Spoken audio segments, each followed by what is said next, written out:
In the late 90s, the west side of Chicago was not a good place to grow up. It was like a war zone. Some people asked what college you're gonna go to when you grow up. In that neighborhood, the big question was what gang you're gonna join. A kid got shot in front of Mally, killed him dead right on the curb. It kind of makes you lose hope for your community. How do you break out of that? But a chance encounter changed everything. I walked inside the lunchroom and I see this boat. I didn't even know what rowing was. We don't even swim. You gonna take some West Side kids over to the lake? Nah, that's not gonna work. It brought guys from different neighborhoods, from rival gangs, together in one boat. When it's calm and you out there, it take your mind away from any problems that you have. It brightened my life. There was something about the water that gave us peace, and we all needed that. Now, 20 years later, they're back on the water. What are we training for here? Chicago Sprint. We're trying to rewrite history here. Training starts today, Arshay. Malcolm's doing this to show his son another way. Preston's going back in time to undo his mistakes. Alvin's racing to celebrate the fact he's still alive, that he's still here. Now you get an opportunity to inspire another generation. What are you going to do with it? We on the mission now. It's going to be a remarkable moment when they come together and get to that starting line again. Brothers encouraging brothers. That needs to spread like wildfire through our communities. What he's doing is a beautiful thing. When that flag comes down, there's only one truth, that they are still here. Manly, go!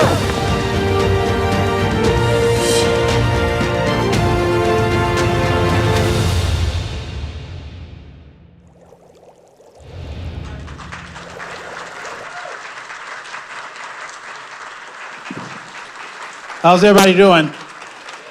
Good to see you, Julie. Thank you all for having me. Thank you for my friends that are here today. That was the film trailer that's on Peacock and now in the works to be a scripted TV series, and I hope you guys can check out the book. I am super excited to speak with you all, but what we gotta do is we gotta show a video that has a lot to do with what I'm gonna talk about today. So I am just excited, but I want you guys to understand that there's just some things in this world that we won't see unless we do it. And me and my brothers who I grew up with decided that there was more to be done in our community. And my grandmother told me a long time ago, son, if you see the need, you meet the need. And the biggest lesson I learned from rowing is that I cannot do the work of 8, but if I can find 8 to do the work of 1, we get the job done faster. All right, I'm starting. Again, thank you for inviting me here. You know, there was about maybe 12 years ago, I moved to New York, and I was a chef.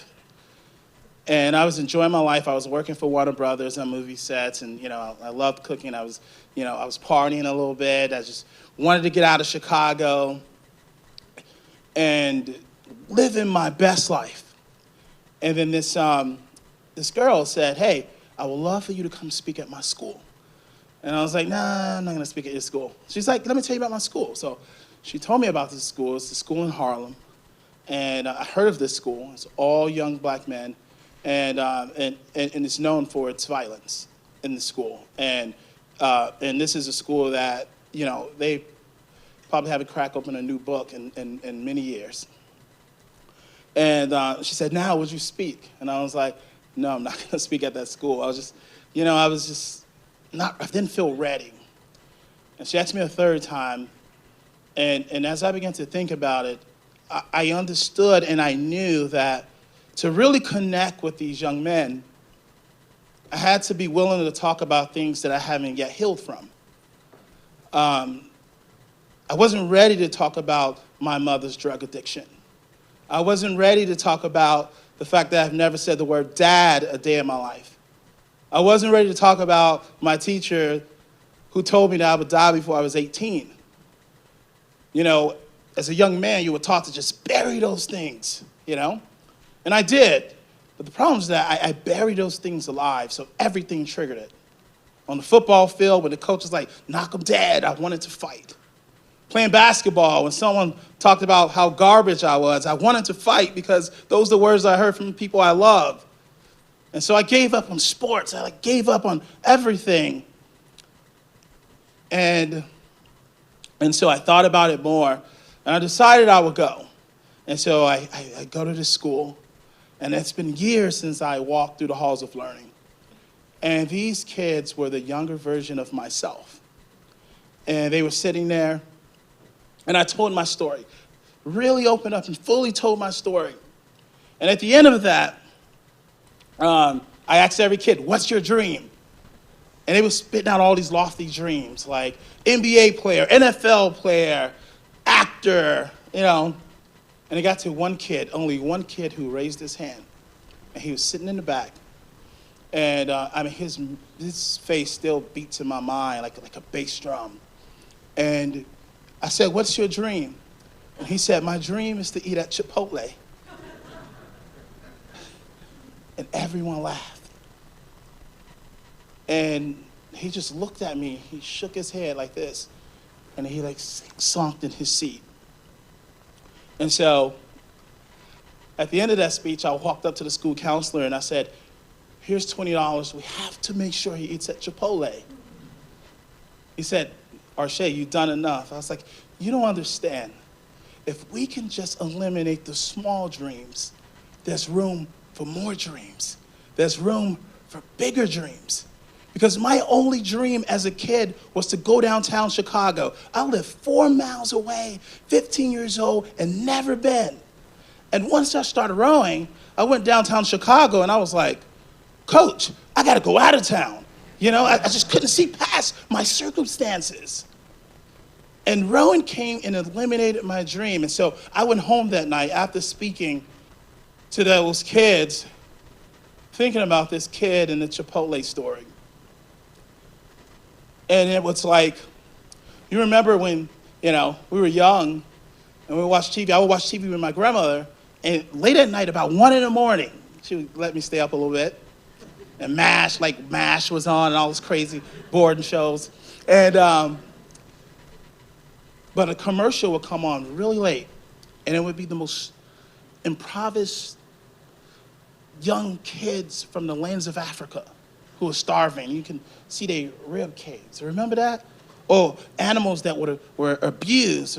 And there would be a number on the bottom that says, please call and give and do something. And every time I saw the commercial, I wanted to do something. Like, I got to do something. I don't know what I'm going to do. I have no money, but I got to do something. And then our TV show would come back on, and then I would laugh at my show, and I would fall asleep. I would wake up. I have to go to school, and then I got distracted by everything that was happening in class. After school, I go home, and I forgot about the show, the commercial I just watched the night before. And that was my young adult life. I would go to some church services or galas or conferences and events like this, and I was moved to do something for young people. And then the moment I left, I got distracted and fell asleep on the need. And I forgot everything I've learned the day before. And that was the most dangerous thing for me. And so I called the school the next day, and it's like, I'll be back Friday, and the Friday after that, and the Friday after that. I realized to make an impact that I must stay close to the need. Because the gift to give, the gift to do more is not always present. And when it's present, you must make those commitments. And that's exactly what I did. And many years later, from that day, I decided that I was going to be more than just a chef. The greatest leaders that I have ever read about, Nelson Mandela. When you think of him, you don't think about him as an attorney, but you think about the freedom and the activism work that he has done in South Africa. When you think about MLK, you don't think about the career as an educated preacher, but the hope that he brought to our country. When you think about Harriet Tubman, you don't think about a career as a Union spy, but the freedom that she brought to so many people who look like me. So when you act beyond yourself and your career and your major, that's when impact happens. That's when change happens. So I knew when I drove up in my neighborhood, I didn't want them to say the chef, the rower, but I wanted them to say, that's the hope for my community. That's the hope for our young kids. That's the hope for our churches and our businesses. And so when we see Team Kids, when someone see that logo, I want them to say that that is the future for our kids. And that's why I'm here today. And I realize that I can't do it alone. But I need to get the whole 8 in the boat to make an impact in our community and share our stories. And I also understand, as an athlete, when I was an athlete, that you don't accomplish anything comfortable. You are uncomfortable the whole time. And, but it gets you the results that you want. And I want to share this video, and then I'll take it from there.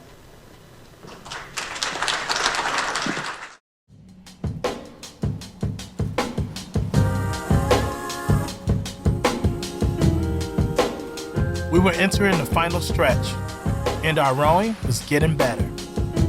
And then one night, I had another crazy idea. If all of us guys can get together in a boat from different neighborhoods and rival games, maybe, just maybe, we can do the same with the Chicago police. So I invited them to row with us. But when I told the guys about it, they didn't think it was such a good idea. When Arshay invited the police to roll with us, man, I was thinking, nah, man, forget that. You know, you grow up looking at them as the enemy. I've probably never committed a crime in my life, but still got my face pushed flat down on a police car. That's my experience, and I hated everything about it. Got pulled over by some white cops. I had on some light jeans. Oh, he rubbed his feet in mud. He said, nice pants. He took his boot and he rubbed the mud down the back of your pants. Were they white jeans? No,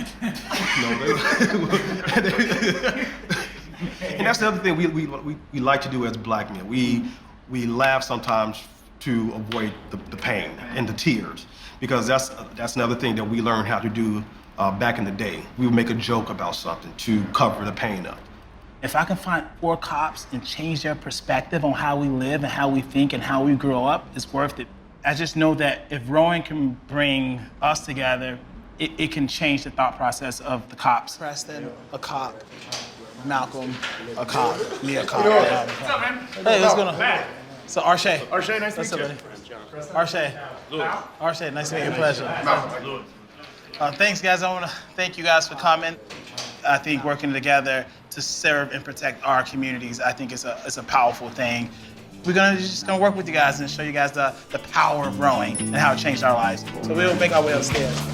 And the first thing we're gonna do is show you the rowing motion on the erg.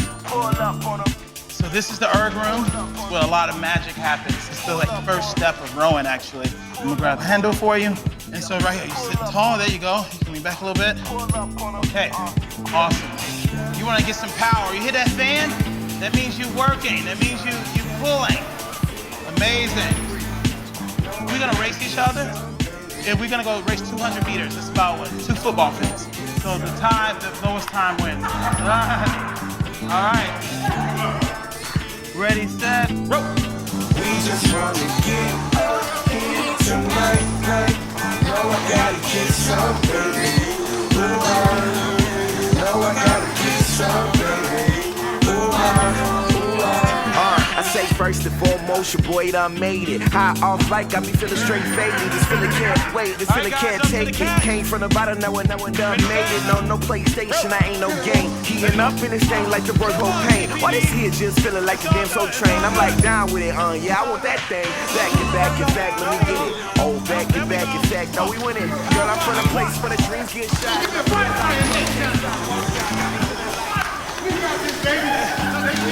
That's it. Well, this is awesome. This is beautiful. You guys did great.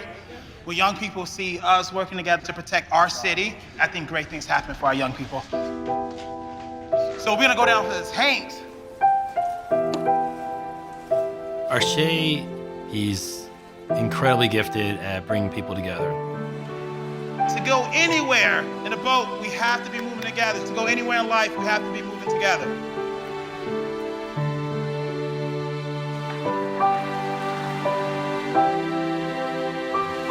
Let's find the person in front of you. Good job, Tim. You're looking like a pro. seeing them just all grown and here together with the police and just doing something positive. Good job, Lou. What he's doing is a beautiful thing to me. White men, black men, all coming together. And that's what he does, making you come together as a team.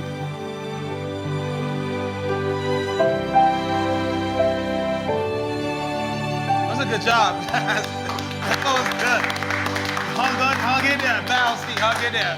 Good job, guys. I mean, I thought it was beautiful. I've seen you guys laughing. I don't think Alvin had this much fun with the cops since, I was 2. I think y'all definitely should come out and support when we do actually race in July. That'd be great to see you guys on the side. Who you're competing against? Yeah. And when they're pulling in the parking lot, we can pull them over. Oh, yeah. We're like, these guys working together. That's how you work together. That's what I'm talking about. Would you guys roll with us at some point? Yeah. We could figure out a race, find a race. Yeah? Absolutely. Yeah, maybe we can roll 8. We can race the 8, you know, I mean, together. Yeah, no, seriously, we can. I tell you what, you bring your crew and we bring our crew. When we actually got in the tanks, I felt just a little connection with them. So I was like, maybe this could be a good thing, you know, for us. They was pretty cool. Started running with them, man. It was cool. Once they came out of them uniforms, they was regular human beings, you know. They was no different than anybody else on the street, you know. They was able to relate to them, kick it with them, crack jokes, have a ball, you know. At the end of the day, they go home to a family and kids and mothers and wives too. So, you know, we just don't get the chance to see them in that element or in that light sometimes. It was cool to see that.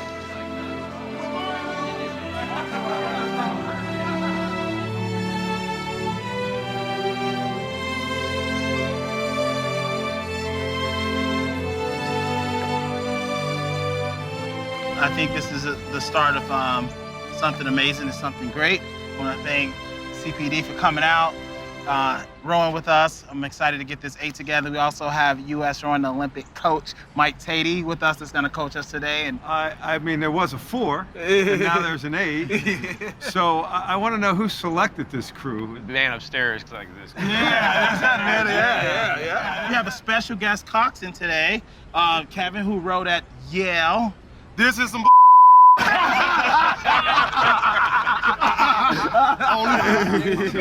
Can we break it in? What do you want to say? What's the word?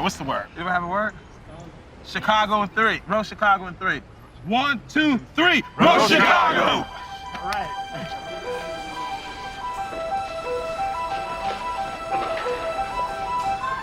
The fact that Arshay and these guys are rowing with members of the police department, I don't have words for sort of the symbolism behind it. Given what they've gone through, it's indescribable. What I do want to see, man, is all of us to swing the boat. Yep. All of us get together for like one of them picnics or something, man. Bring it to the turn a little bit. Hearing the stories that they share of growing up, it was more of an antagonistic relationship.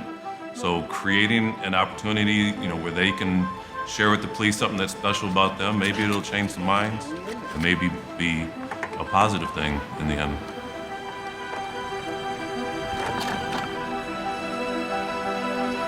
So it goes in, square, comes all the way through, and then you feather.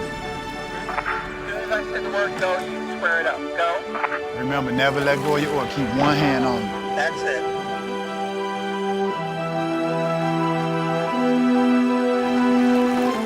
And relax more. These guys were in gangs. It doesn't matter where they were, it matters where they're going. Hold up, win up.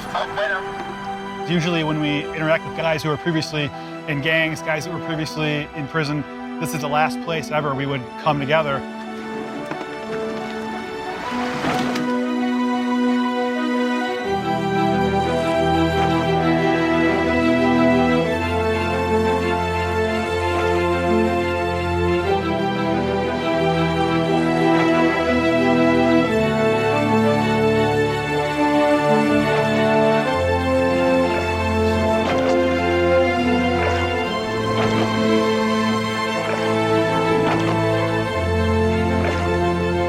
It feels like a big family. Literally, we're all in the same boat.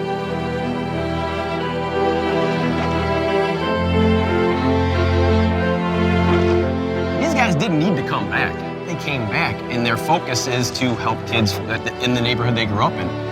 That's amazing. That's amazing to me. This is an obvious sign, a physical sign that police and the guys in the neighborhood are physically working together. You can't miss it.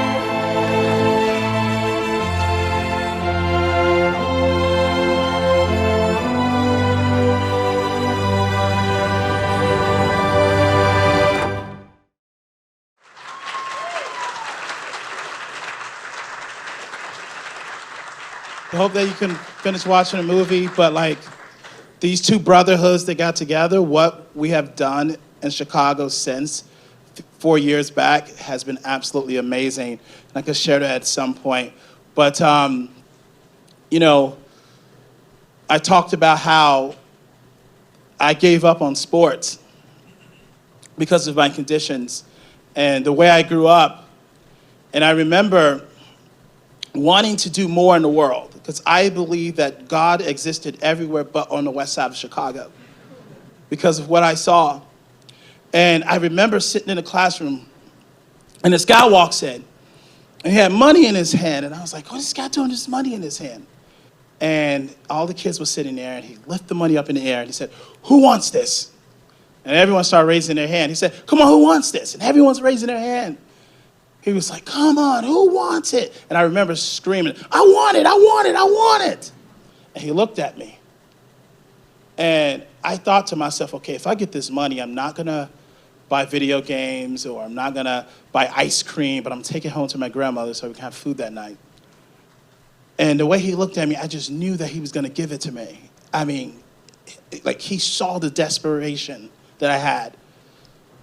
And I remember seeing this kid just run from around a corner and grab the money out of his hand and ran to his seat. And he told the kid that it's his. And I was crushed. But what he said to me and everyone else completely changed my mindset as a kid. He said, now, if you want something, like truly want something, you want to be a lawyer or the captain of your team or Olympian or an NBA player or change for your community, you can't just talk about it. You can't just scream about it. You can't just tell your friends, but you have to get up and go get it because if you don't, someone else will. And that spoke to me. I said to myself as a young kid that there would be no distance between my dreams and my actions. That will always close the gap. I realized that my unlived life was waiting for me, but it was on the other side of the fears and the doubts and the things that I was going through every day. I felt like I didn't want to be alive and I was suffering mentally. And I think one of the reasons I was suffering mentally because I would always punch myself in a fist fight. Anybody ever seen someone punch themselves in a fist fight? Like me and my buddy right here about to fight. And then before we engage, I start punching myself. And I'm so exhausted and I can't even perform because I place so much harm on myself. I was doing it with my words, in my mind, before every test, before speaking in front of crowds, that I'm not good enough. I'm not smart enough. I'm not strong enough. Now, if I told you that every day, that you're not smart, you're not good, you're not strong enough, at some point, it's not gonna like me. And we say it to ourselves as much as anyone else would ever tell us that we're not good enough or smart enough, we can't perform. We place so much harm on ourselves before it's time to perform, we can't do it. And it came to a point that I wasn't liking myself. And I didn't know what to do with that. I knew I wanted to go after it. I knew this guy said that we can do it, that, you know, and everyone says you can do it, but I still wasn't quite sure how to make an impact. how to be the person that I wanted to be. And I remember walking into the YMCA one day, and this guy said to me, what's up, man? I was like, good, good. You know, he's like, you seem down. And I told him the money story because I couldn't get over it. And because I felt like, it was supposed to be my money, and it was for weeks I was talking about this thing. And, and he said, have you heard of the story of the chicken and eagles? And I was like, no, I never heard the story of chicken and eagles. Like, how is this story going to change my life? And he said, listen. He said, it was an eagle soaring in the sky. And this eagle laid an egg on a tree branch. The tree and the egg fell and rolled into this chicken coop, and it hatched. So here's this eagle surrounded by chickens. For days and weeks, this eagle began to walk like a chicken, peck like a chicken. This eagle thought it was a chicken. Until this other eagle came flying by in a chicken coop, and he looked at the eagle and was like, dude, what are you doing hanging out with these chickens? The eagle was like, I'm a chicken. And the eagle said, look at your reflection. You look just like me. Now let me show you what you can do. Now, if you know anything about eagles, eagles can fly higher than any other bird. The eagle has the ability to see miles ahead. The eagle can take a baby fox, pick it up, and rip it apart. It's this strong and courageous and amazing bird.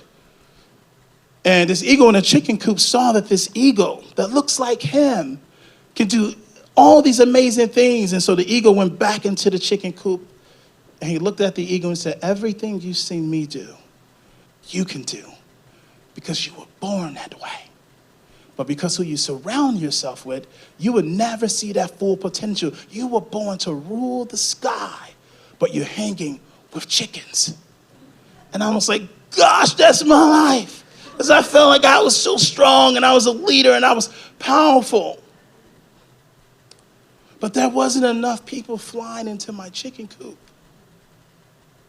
to show me what I can do and how powerful I can be and how intelligent that I am and how gifted I can be, that I can bring people together. And there just wasn't enough demonstration of that. Talent was everywhere, but access and opportunity was not. The exposure was not. And then one day, I go to school. My school graduated less than 50% of its senior class every year, sent 10% of its senior class to college every year, and was the second most violent high school in the city of Chicago. And I walked into the lunchroom one day, and I see this white boat.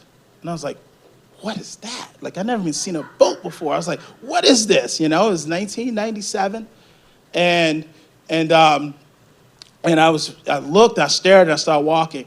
And as I was walking, this little white lady grabbed my shoulders. There's not a lot of white teachers at our school. And she just grabbed my shoulders, and I was like, hey, what's up? She's like, would you like to be a part of the crew team? I was like, crew? Like, the only thing about crew is like when people say, hey, if someone asks you to join their crew, run the other way as fast as you can.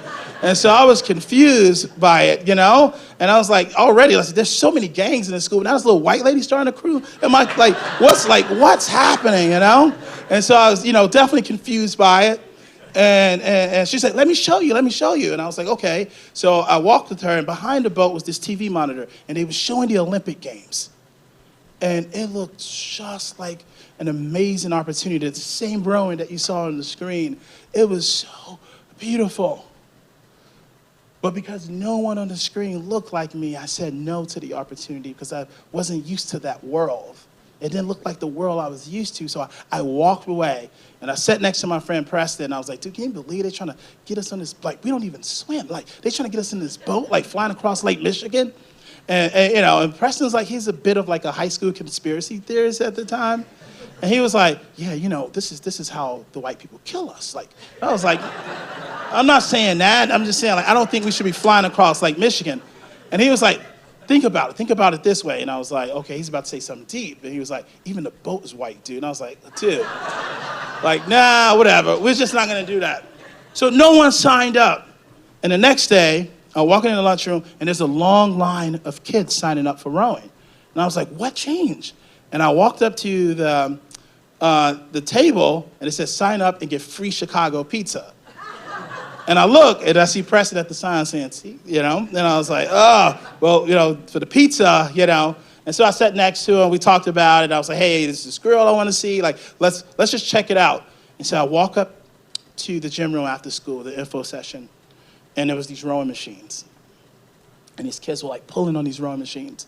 And these kids were from different gangs. They were sons of drug addicts, sons of prostitutes, sons of drug dealers. Like, I knew these kids. I grew up with these kids. And this guy came and talked about the power of team, the power of one. And I just wanted to try because I've never been anywhere. And I sat on that machine, and he took us to that same water that you saw on the screen. And when I got in that boat, the same survival mode that tells you if you hear a gunshot run told us in order to get back to the dock safely, you have to pull for each other. In order to pull for each other, you have to shut up, you have to listen. And the coach saying, sit tall, breathe, you belong here. And with every stroke, you're developing this magical rhythm. I mean, to go from seeing dirt and concrete every day to water and grass changed everything. You're downloading that serenity, and the sport is non-combative and non-conflict. And before it became a sport of competitiveness, it was a sport of meditation.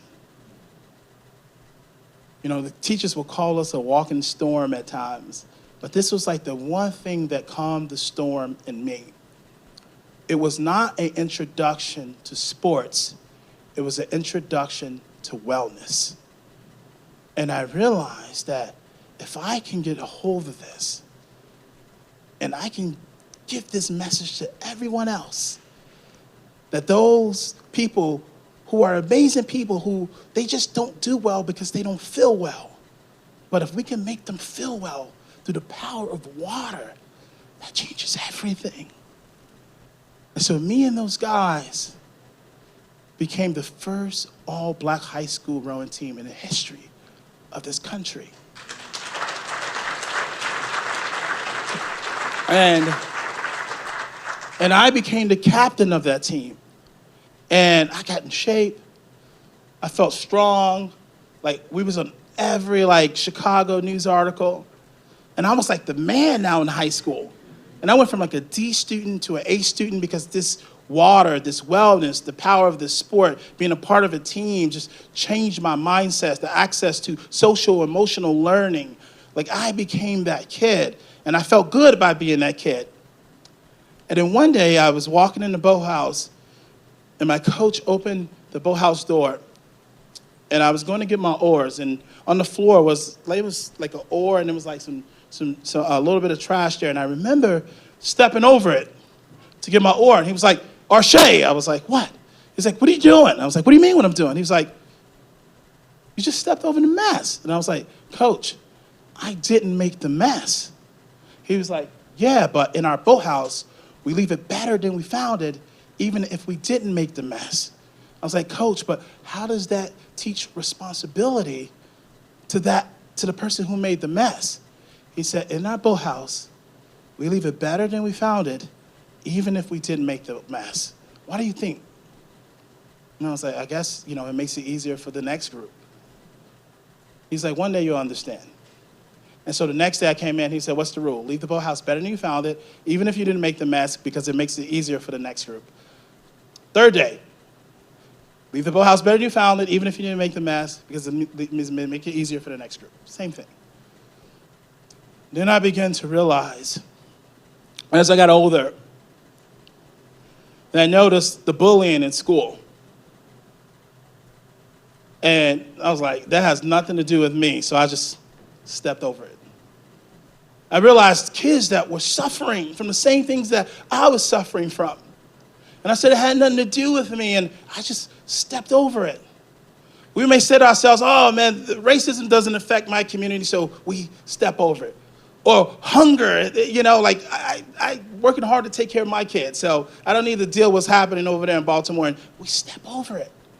And I realized as I got older that what Coach was saying, that if I can just leave this boathouse, my team, my community, my country, my churches, the cops that serve in my community, if I can just leave it better than I found it, even if I wasn't a part of any of the mess, I make it easier for the next generation. And when I got home that night with that Chipotle story, I realized that I had to leave this world better than I found it. And that's when I started writing this book. That's when I started writing the story. It took years. And for those who are battling with our teenagers, sometimes it takes years. But they understand, they get it. It's inside of them. And when there's a scripture my mom used to always read, says, train your kids in the way they should go and they'll never depart from them. It doesn't mean that they won't, that they won't go off and do things or party or do other things. But when it's time for them to change and want that hope, they don't need to go to church. They don't need an altar, but they know when it's their time. And that investment in me from my coaches and my young people and for the young people in our village, it completely changed my world. It changed my life. But what I learned as a captain of that team was the power of not just calling out, but how do we call in? Because now we're in a place where we always are calling out, oh, this person, or this group, or these guys. And we call out, but how do we call in? And that's what rowing taught me, how to call people in. Alvin, who was on my team, he was ruthless. He was beating up everybody in school. You read the book? I mean, this guy was beating up everyone. Like, he was part of the largest gang in the school. And he joined the team. And I said, Coach, he cannot be on a team. It's toxic. Should not be on the team. And the coach was like, he's strong. He's going to be on the team. And so 2 months he's practicing. And he's sitting right behind me in the boat. And I remember just looking at him and saying, man, this guy works hard, but he's like, part of this gang. And I remember I had $5 and I said, hey, I want 2 slices of pizza because I'm hungry, but I'm going to give you my slice. And he's like, okay, cool. And then I remember if he saw the movie, I started showing up at his house every day. And I started asking him questions like, what keeps you up at night? What keeps you going? And I remember on our way to Philadelphia, I sat next to him on the bus and I said, man, why are you always fighting? Like, I don't understand. He said, man, listen, I've never had a fight because of me. When I first moved into this neighborhood, I was walking with my brother and these guys came and they jumped us. And I just told my brother to run, I'll take it, and my brother ran. And he said, when those guys ran off, another kid came from across the street and said, this happens all the time. But unless you join us, you will always have the protection. When you leave and go to school, we'll look after your brothers. And as one of the cops said, Alvin didn't make a bad decision, but a very tough decision, challenging decision. And he told me that on the bus, and I felt bad because I judged him. And I realized that day that if I would have just called him out the moment he walked in there, like, why are you in this gang? He would have socked me right in. But I had to call him in. And when you call in, it creates opportunities to call out because you know that person cares about you. And I learned to invest in my community. And here's the thing with different communities is that it's like a bank account. You would not get a withdrawal unless you make a deposit.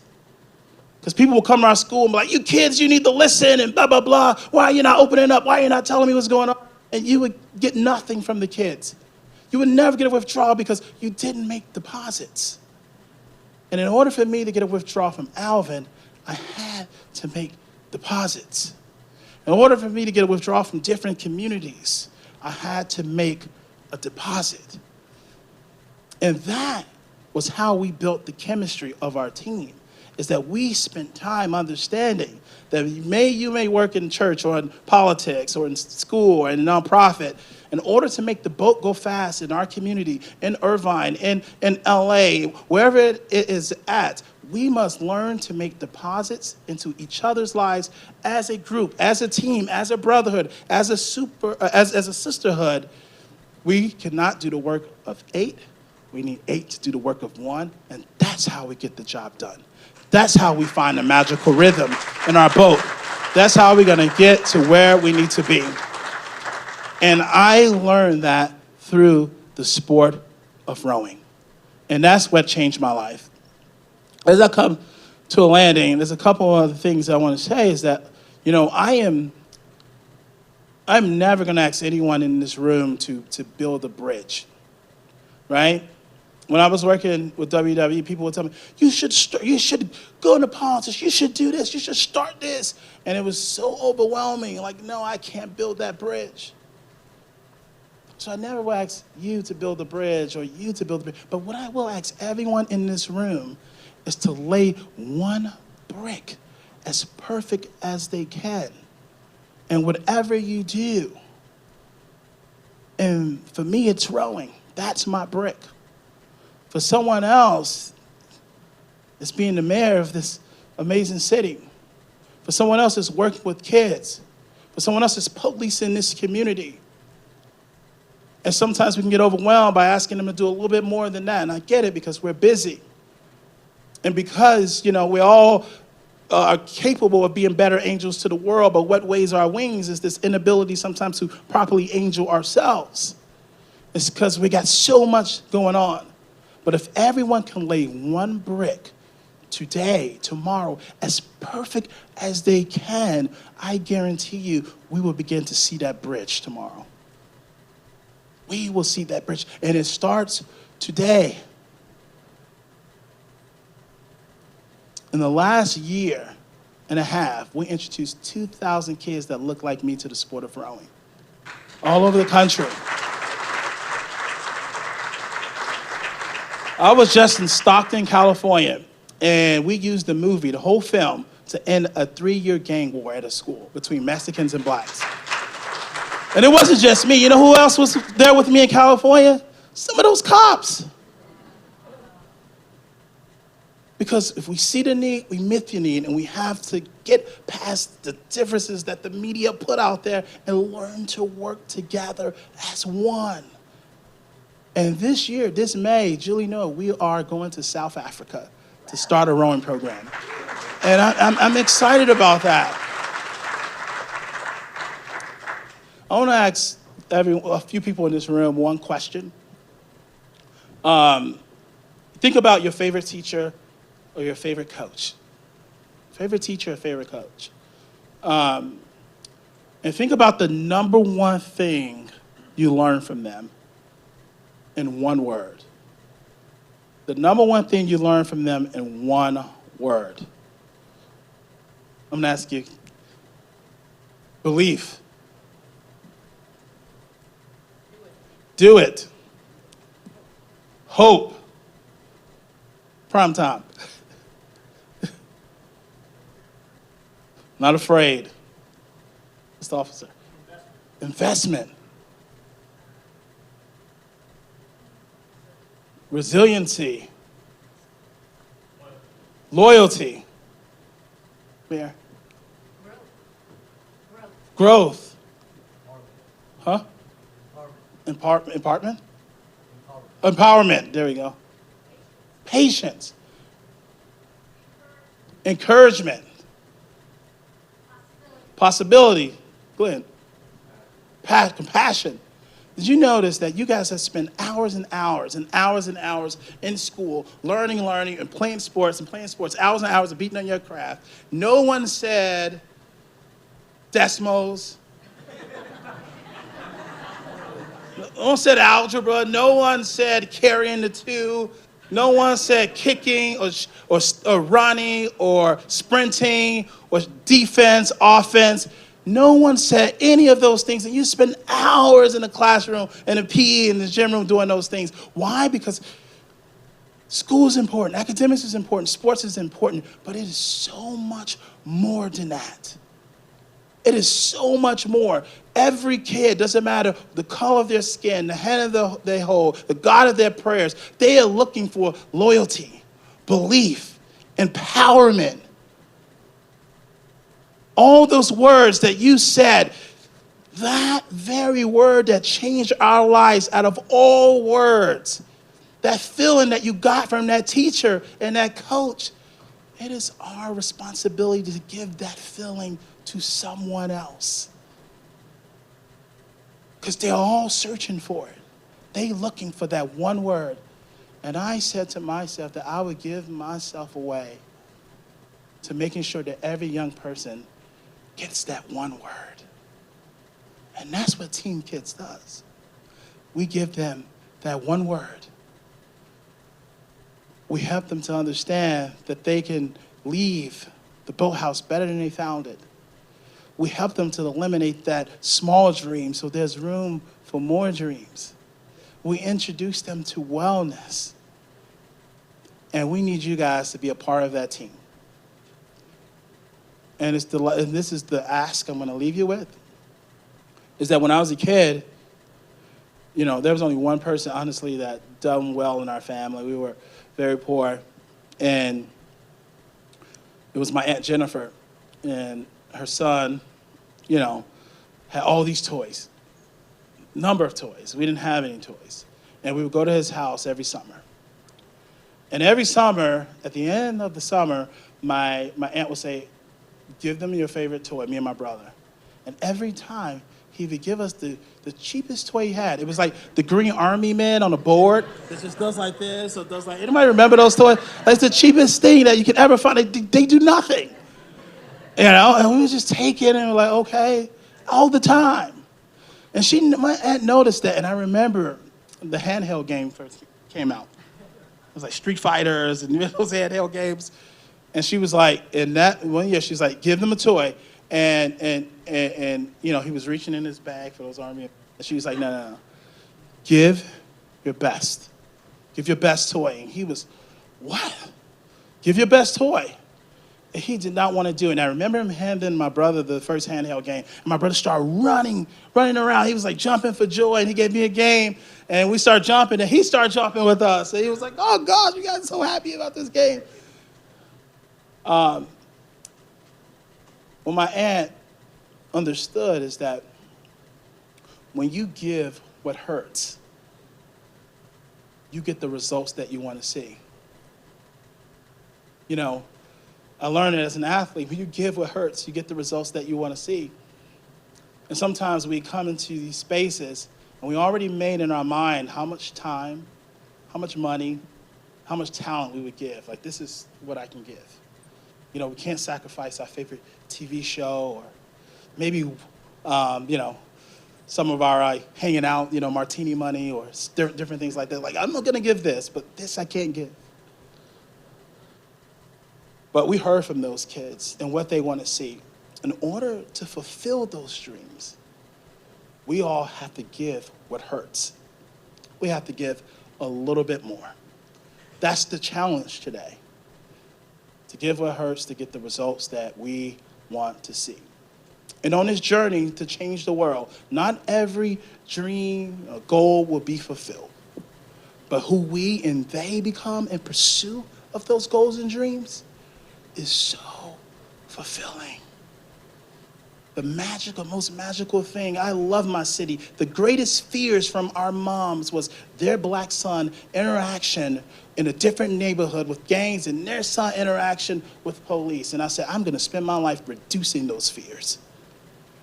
And I knew it had to bring people together.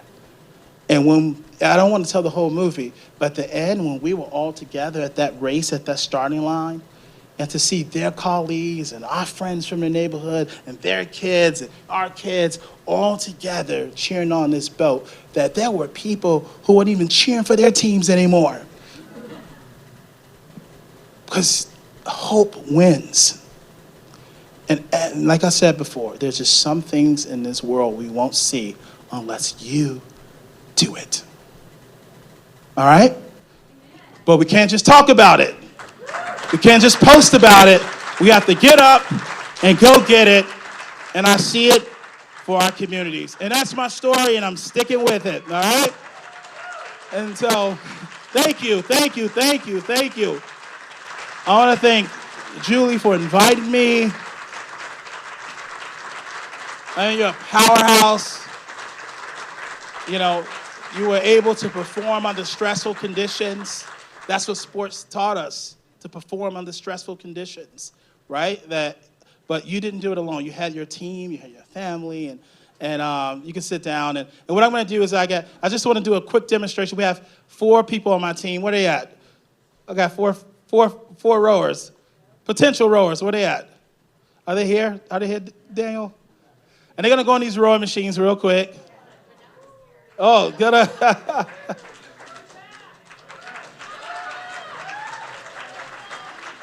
Yes, you can have a seat. Oh, that's what I wrote down. I could have.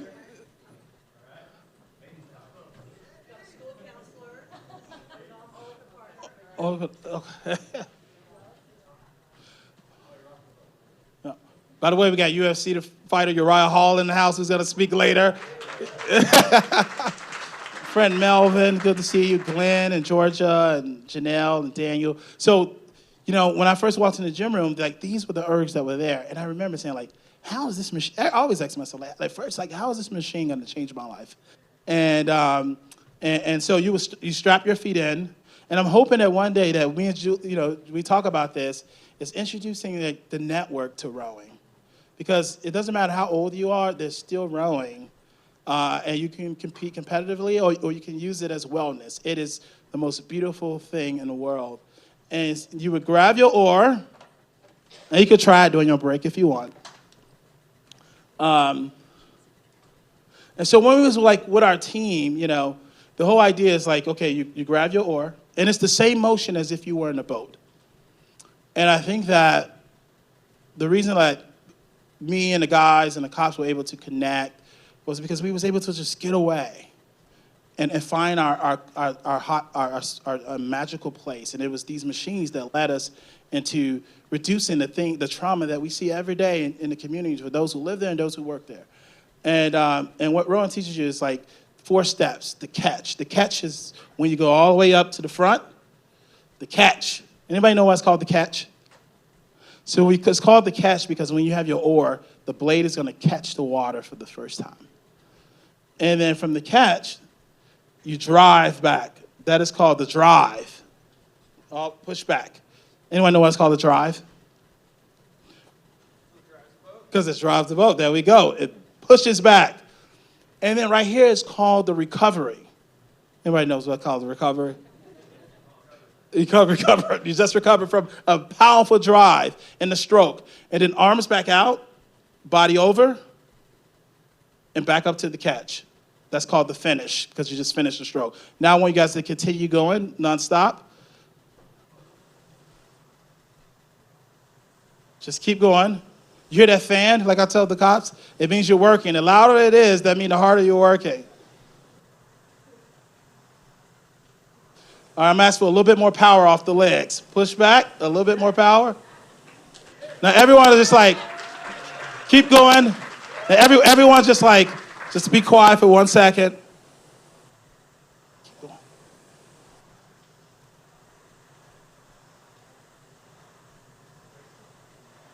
Think about your day, the week that you had. And now forget about all that and just pull. Think about your future, your journey, what you want to do. Control your pace. And so I think when you hear from our guys, what they say is that we went from hearing gunshots, people running, being yelled at, to 2 hours every day of this sound on the rowing machine and on the water, just focusing on what lies ahead. So when you're rowing, you're facing this way, but you're going backwards in the boat. We all had like a troubled past, or maybe something that we went through, but the one thing I learned from rowing is that we row forward by looking in the opposite direction. I learned that it's okay to look back as long as we keep pushing forward. All right? That's it. In this country, you can stop now.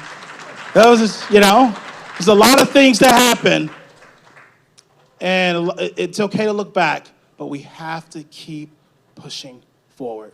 Thank you for your time. Good workout. Congratulations to you guys. You are rowers now. Thanks for the invite, everybody. I'm glad you enjoyed the film. I hope that you can watch the film on Peacock. And you can follow me on LinkedIn or whatever. And I keep you updated on all the amazing things that we're doing. We have an all-girls program in LA with girls from different parts of LA that we work with and partner with. And so thank you, and I look forward to seeing you and talking to you later.